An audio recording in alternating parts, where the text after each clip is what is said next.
Okay, so I just watched the movie Climax. I was trying to pause it here and there and say things because I wasn't meaning to do that, and then I did that, and then my microphone, something was wrong with it. So, all the little tidbits I was saying along the way, I'm gonna have to try to rephrase real quick, but yeah, I was meaning to go and find out exactly how to pronounce Gaspar. I don't know if it's a no or no way, but it's stupid because I should know that by now, and I'm sure I knew it 10 years ago.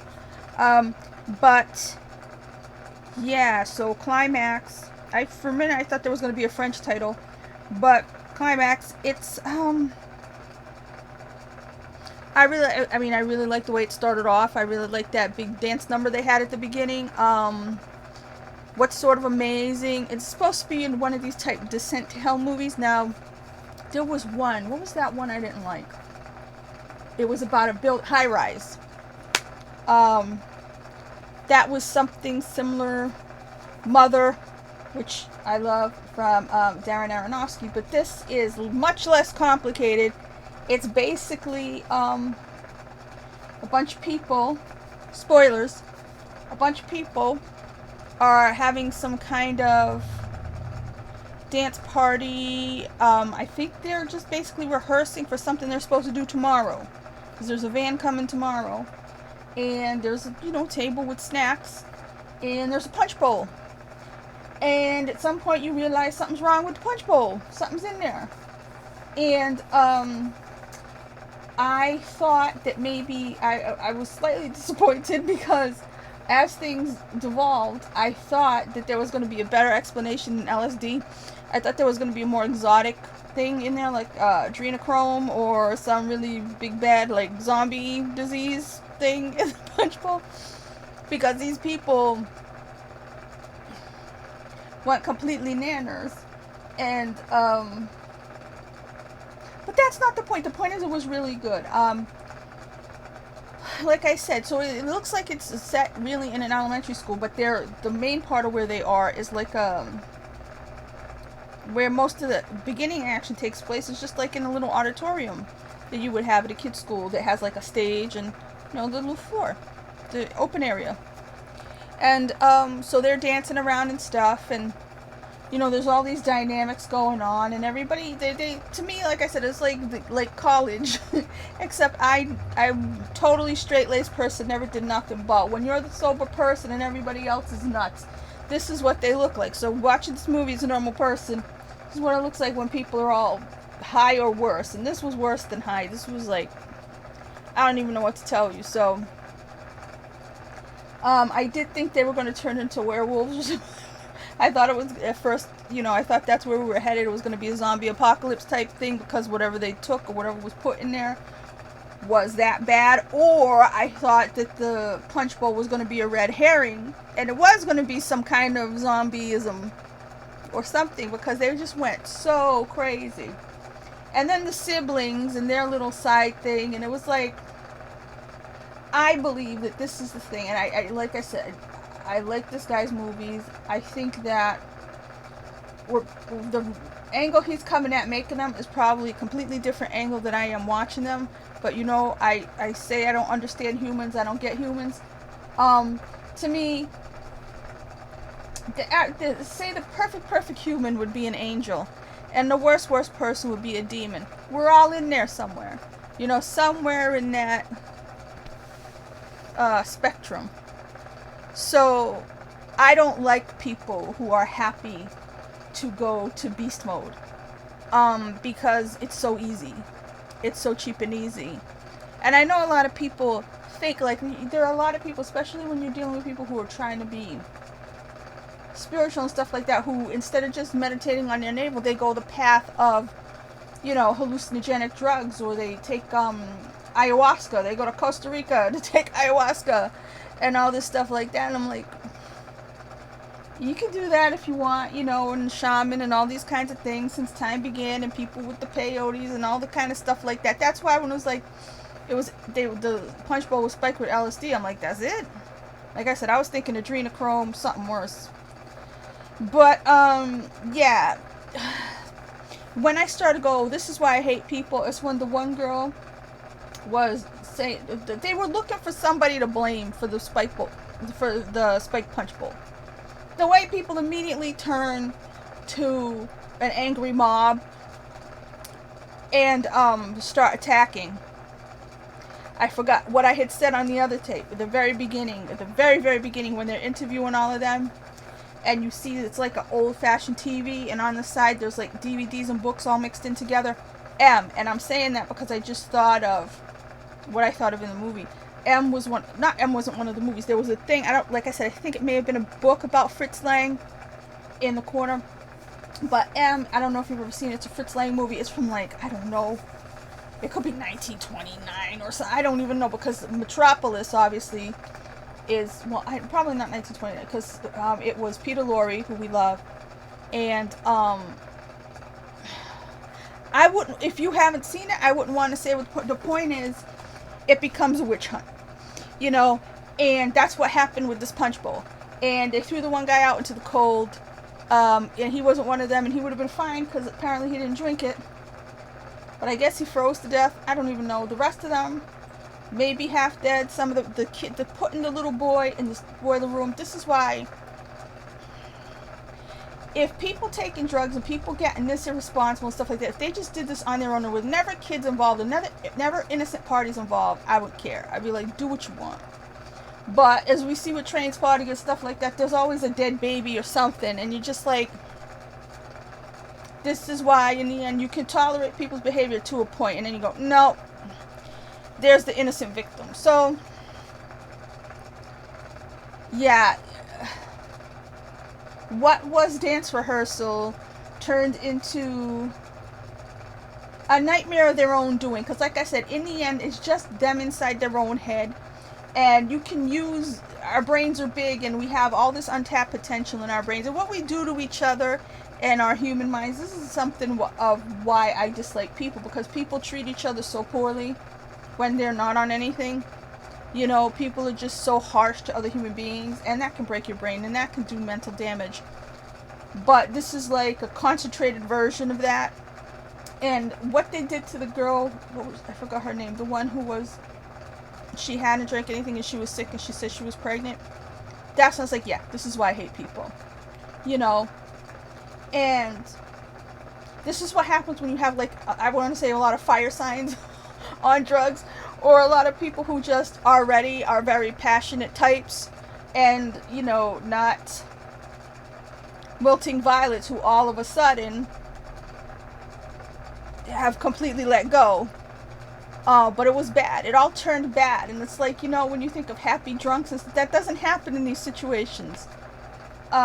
So the way it was done was really good. The way he had, like I said, they could have made this movie. I'm sure it cost something, but it really looks like it could have just cost $50. You know, rent the school while they're on, you know, break, and get a couple red light bulbs, maybe a green one, and just have your actors, pay your actors, and, you know, the dance part was really awesome. I really like that. But then, like, you know, you have these people acting typical to form. I mean,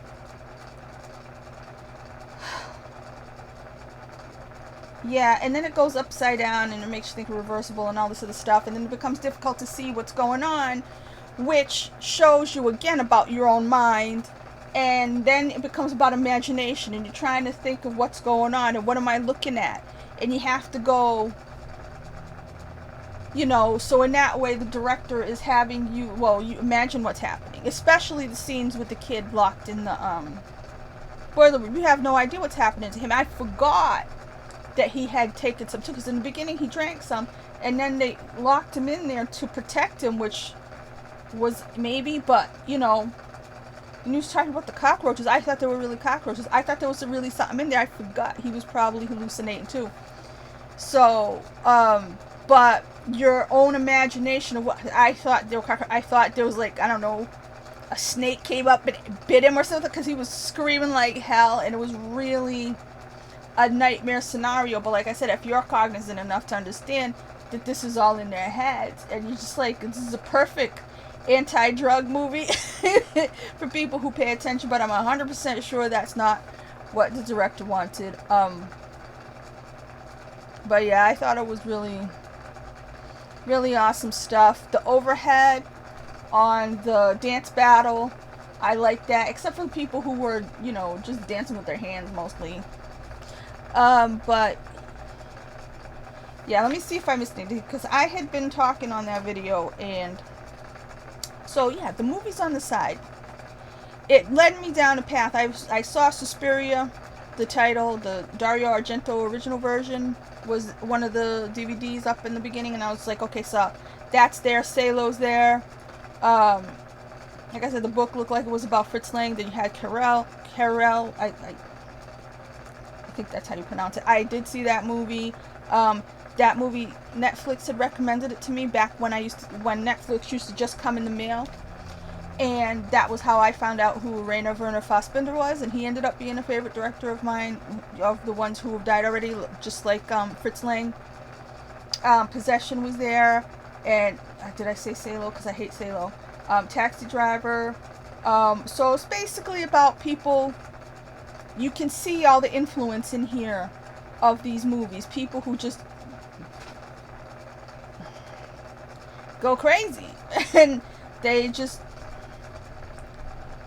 they kind of become beasts of themselves and overly, let's say they overdo it, but to an extreme degree in this case because of Spike Punch Bowl. But let's see. Yeah, there was a lot of stuff about religion, abortion. That happened in Babies. I guess these are themes now, because that movie, it was just called Love, right? I don't want to spoil that either, but I know what I think that movie's about. It's like, you know, look, your life sucks now just because you and it's a whole nother person is here. Anyway, and of course, Into the Void, there was an abortion in that, right? And there was all the, like, the what do you call it, the energy between people. It was like glowy, and I really like that. But that's again like the DMT thing, which is God molecule stuff. So it's not like, I don't feel like this guy is rejecting that at all, if that's what it looks like. Maybe he is, I don't know.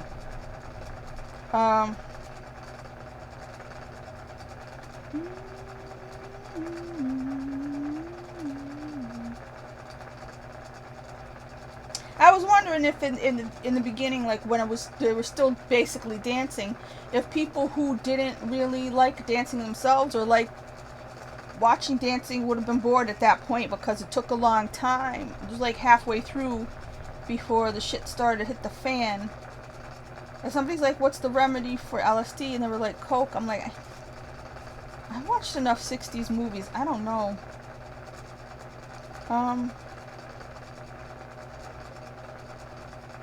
But who did spike it? Because it had to, she threw the kid in that control room. She had to be the one to spike it, right? The kid's mother?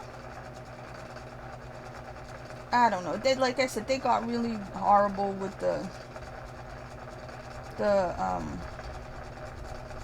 pregnant lady and everything else. I think that's thunder, or it could have been a truck.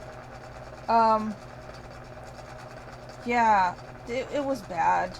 And the siblings, I mean, that you could see that happening all the way through. I mean, from the beginning. So, don't tell Dad. That was crazy. When the blowtorch, why was the blowtorch just on? That's something like, there's just a blowtorch on. You know what I mean? But yeah, that's the kind of chaos I need. There could have been a Lynch title on that shelf somewhere. So yeah, I think I got everything. Don't do drugs. But this movie was really good. Like I said, 9 out of 10. Yeah. If you haven't watched the movies on that shelf, watch the movies on that shelf.